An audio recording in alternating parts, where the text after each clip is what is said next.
Well, if you listen to a lot of the chatter surrounding this massive attack last night, it's seen as a reprisal for all of these drone attacks, these Ukrainian drone attacks into Russia.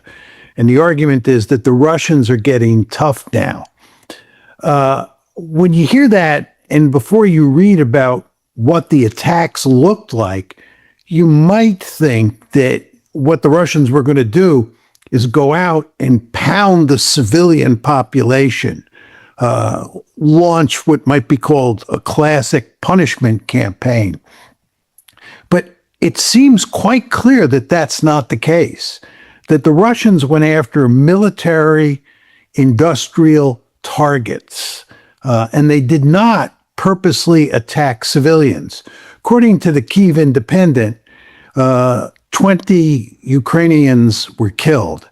This is surely regrettable, but it's not a large number, and it does not represent a punishment campaign, a campaign designed to kill civilians. And what the Russians did was they launched a massive attack against, let's call them strategic targets. And they've done this in the past. There's not really that much new here. Yes, it was a massive attack, but as we know, there have been numerous occasions in the past where you've had massive attacks against military industrial targets. So I don't see how this could possibly represent a response to the drone attacks by the Ukrainians against the Russian heartland. It doesn't sort of add up to me. I think the Russians are probably going to spin it that way for public relations purposes to convince their Russian leaders will want to convince the domestic audience that they're responding to these drone attacks. But in reality, this is just what you would expect from the Russians and what we've seen from the Russians in terms of bombing campaigns. So that'd be my basic assessment of what's going on here. Yeah, no, I know the media reports point to the larger killing of civilians, but as you said, in the past you would have like hundreds of drones and missiles, and you may have one or two deaths. This time it was relatively many more. But that being said, as you said, if you launch 500 missiles and drones, if the intention is to kill civilians, you're doing a very poor job. So it doesn't appear, as you said, this was a aim to target civilians. Again, doesn't mean that 20 deaths isn't horrible, but again, I think the context is important. But how do you see? Because many assume that when a retaliation comes from Russia, that it might not be restricted to Ukraine. Again, the Russians keep pointing to European production facilities as legitimate targets or any logistics centers. But it does beg the question, how involved is NATO here actually? Because this is something that's very much, often disputed. Although I'm not sure if you saw the news today, you had these two Russian pranksters. They had called the advisor to the Estonian president and essentially had him go on about how they had been offering coordinates in the attacks on St. Petersburg. This is quite significant. It would indicate, make it very clear that NATO countries are involved in the attacks on Russia. Indeed, Maria Zakharova said this, that this is evidence of Estonian participation in terrorist attacks on Russia.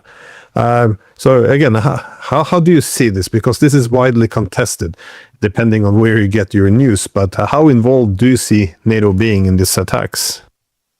Well, there's no question that NATO is deeply involved. And I'll talk about that in a second. But I would note, if you look at the declaration that came out after the G7 meeting in France. This was on June 17th when the declaration came out after the meetings were concluded.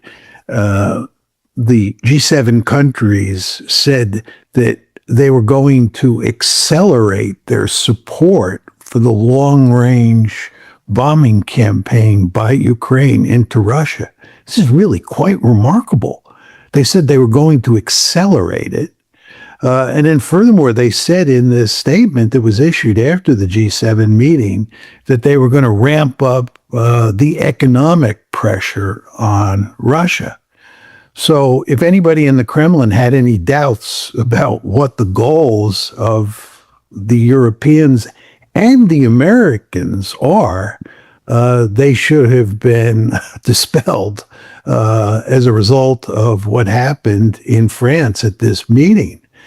And by the way, it seems quite clear from what happened at this meeting that Trump was convinced that what the Ukrainians are doing is really quite impressive. And if anything, they should act more boldly. This has been widely reported in the Ukrainian press to be what Trump told Zelensky. So it looks like the United States is getting more involved these days than it has been over the past few months in putting military pressure on Ukraine. Military pressure on Russia by the Ukrainians. Now, there's no question that we in the West have been providing all sorts of intelligence to the Ukrainians. And furthermore, supporting them by giving them drones and helping them develop their own drones. And I would imagine even helping them plan a number of the drone offensives that have taken place. And furthermore, as we well know, there have been all sorts of instances where Ukrainian drones flew over the Baltic states. And the Russians have not reacted to any of that. But they have made it clear that if any drones are launched from territory in the Baltic states, they will attack those launch sites. So that is, I think, at the moment, the most likely scenario for where you get a situation where Russia actually attacks a European, or to put it in more specific terms, a NATO member state. And I think for that reason, none of the Baltic states are willing to allow Ukraine to actually launch drones from their territory. But if that happens, I believe the Russians would axiomatically respond. They would be foolish not to. But let's assume that that's not going to happen. Then the question is, are the Russians going to retaliate at some point against Europe, given Europe's and America's assistance to the Ukrainians? Is it time for Russia to sort of throw down the gauntlet and actually attack targets in Eastern Europe? And this, of course, is the Sergei Karaganov argument, that the time has come to do that. And what we have to do, we meaning the Russians here, is we have to attack with conventional weapons first. And if that doesn't get the Europeans and the Americans to stop helping with this drone war, then we have to turn to the nuclear weapons. My view on this, Glenn, and I'd be curious what you think, is that the Russians won't do that right away. And I think there are sort of two reasons for that. One is, I think they believe that they can parry those drone attacks quite well. Now, that's not to say they'll be able to do that over the long term, because again, the G7 countries said they were going to accelerate their efforts to help Ukraine with this drone campaign. So it may reach the point where the Russians have no choice but to retaliate.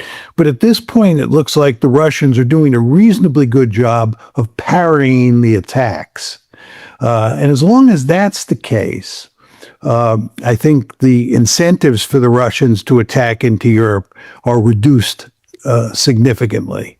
The other thing that I think really matters here is what happens on the battlefield.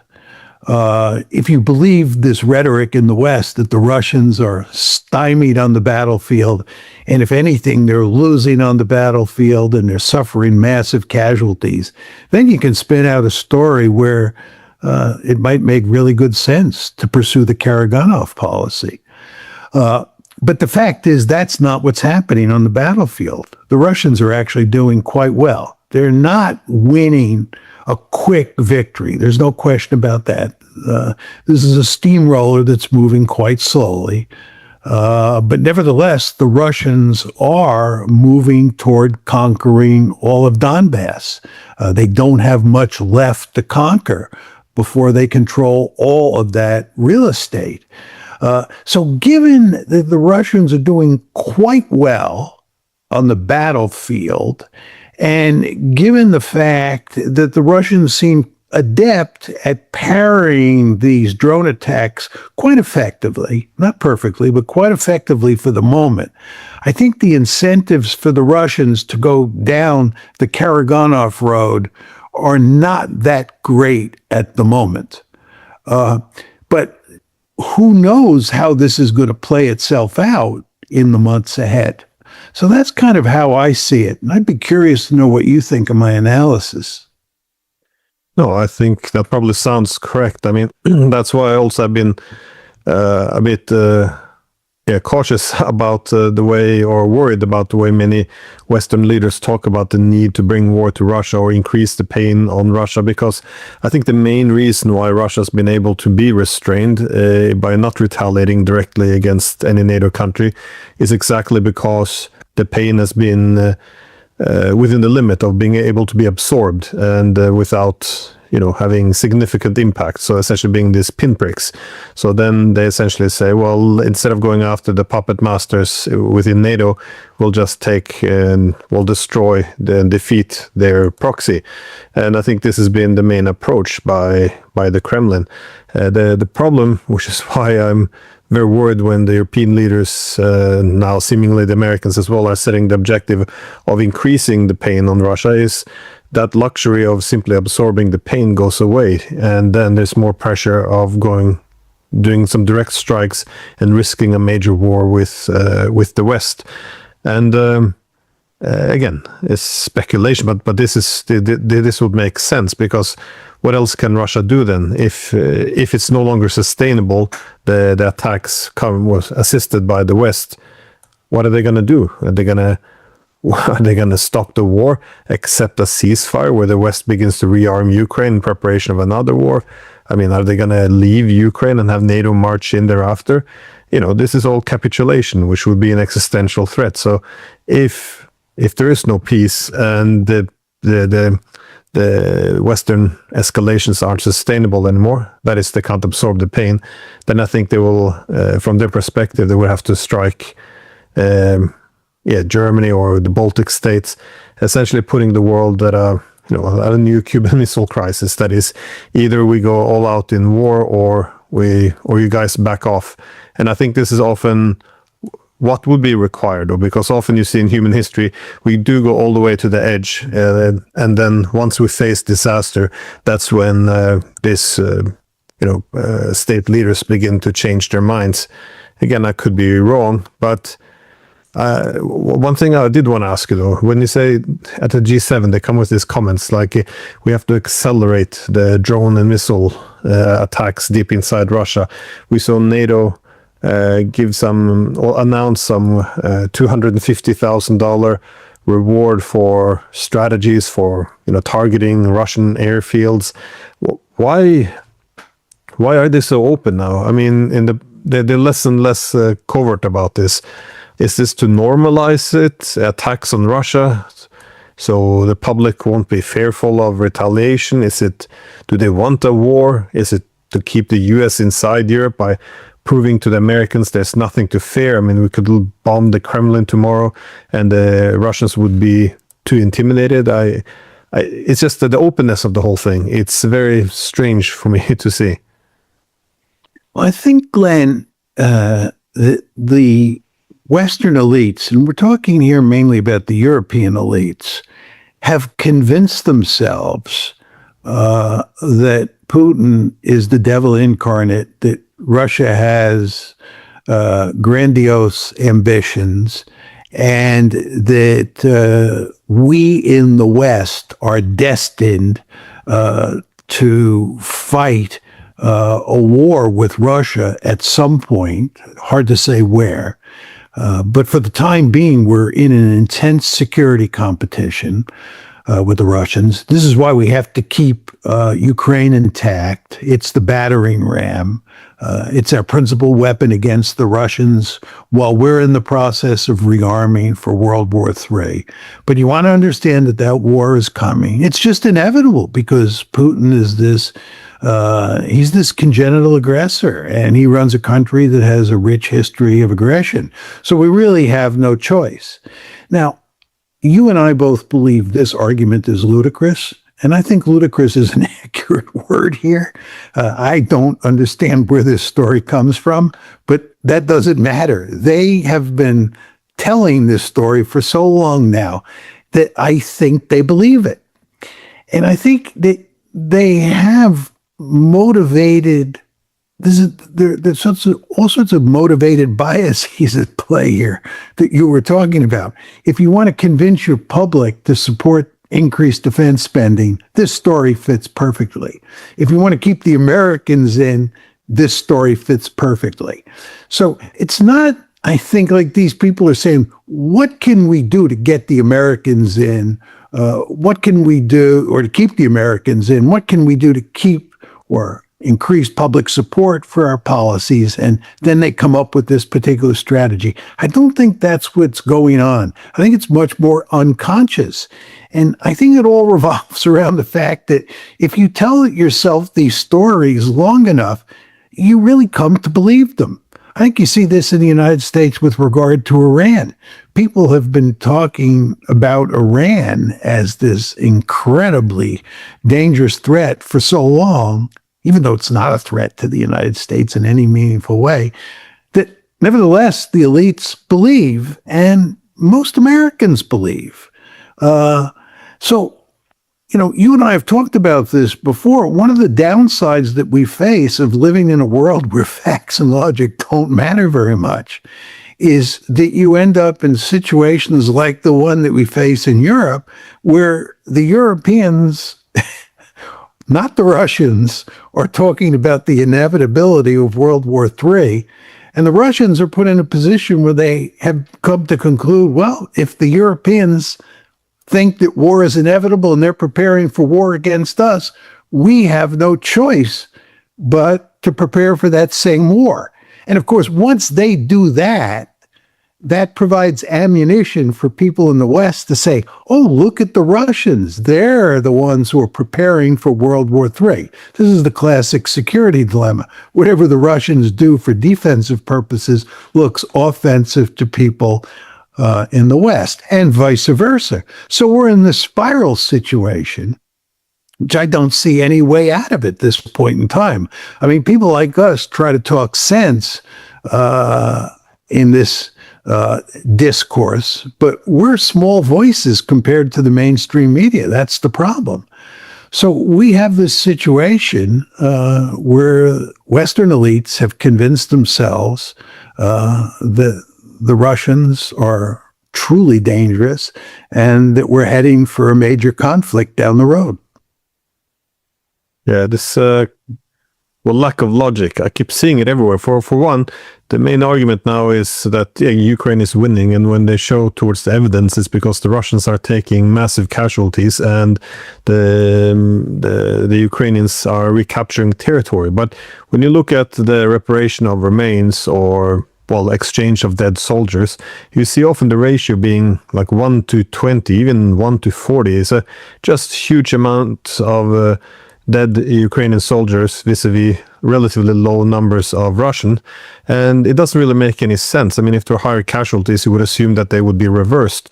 And you can make the argument that, well, it's if the Russians are moving forward, they're the one picking up the dead bodies. But again, they're also saying that Ukraine is capturing territory. So, but it doesn't make much sense, but they get away with it. And you also see that Putin is deeply rational, yet at the same time, we feel comfortable participating in strikes against Russia, knowing that he will be restrained. And, we know that Ukraine has to join NATO because otherwise, then Russia would never dare to attack it. But we're also saying that after Russia's done with Ukraine, it will attack NATO. None of these things adds up. And I even seen the German, I think it was Merz or von der Leyen, made the point that, it was von der Leyen, that Russia cut off Germany from gas, when all the record is there that it was the other way around. It's just, it's like saying we have to continue the war to force Russia to negotiate. At the same time, it's the Europeans that refuse to pick up the phone and talk to the Russians for more than 4 years. It's very confusing to follow this kind of logic. That's what I meant when you said the Europeans seem to believe this as well as the Americans. But is this deliberate to push a long war, or do you just? I'm just wondering how much is ideological indoctrination and how much is deliberate strategy here. Well, let's just talk a little bit about the casualty number or numbers. The New York Times had this piece on the relative balance of casualties. Casualties meaning killed in action plus wounded. And then they also had numbers of soldiers killed on both sides. And apparently the New York Times article was based on a study that had been done by a think tank in Washington, D.C., the CSIS. And the argument was that roughly around 450,000 Russians had died, and somewhere between 125 and 150,000 Ukrainians had died. So let's take the high-end number for the Ukrainians, which is 150,000. And again, the Russian number is 450,000. That's a 3-to-1 ratio. That means that 3 Russians have died for every Ukrainian. This is simply unbelievable. This cannot be the case. I don't understand where these numbers come from. First of all, the main killer on the battlefield is artillery. And throughout most of the war, the estimates are that the Russians have had at least a 5-to-1, if not a 7-to-1 or 10-to-1 advantage in artillery.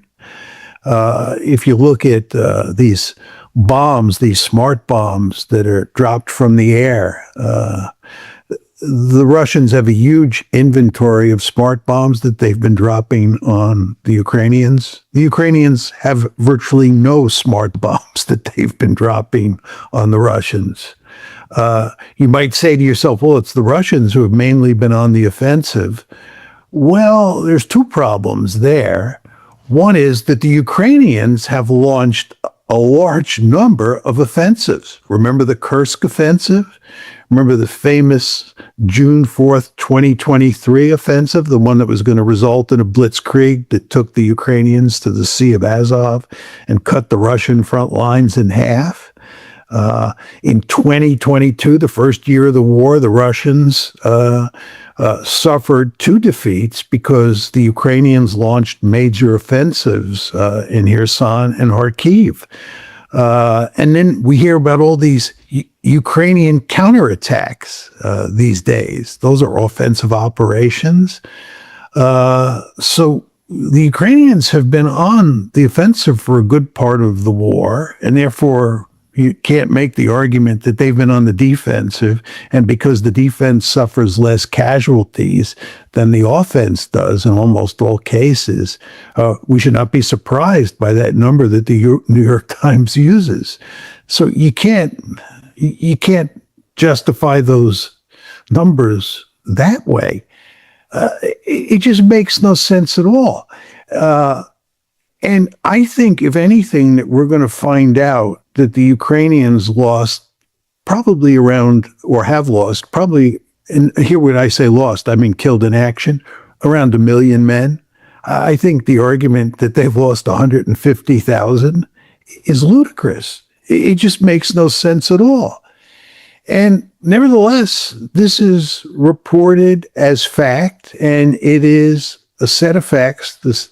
What I'm describing is a set of facts that all sorts of people use to assess what the situation is between Russia and Ukraine and what we should do moving forward. And if you believe these numbers, which again I think are ridiculous, you can justify upping the ante and trying to help Ukraine really clobber the Russians and knock the Russians off as a great power, finish them off as a great power. And lots of people talk that way. And you just sort of say to yourself, are they making all of this up? Are they making these numbers up? Do you think the New York Times is making these numbers up? I don't think they're making them up. I think they really believe them.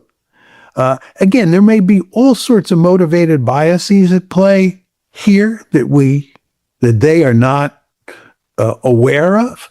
But putting that aside, the fact is the elites have told themselves a story that they believe, and they continue to march forward based on these false narratives.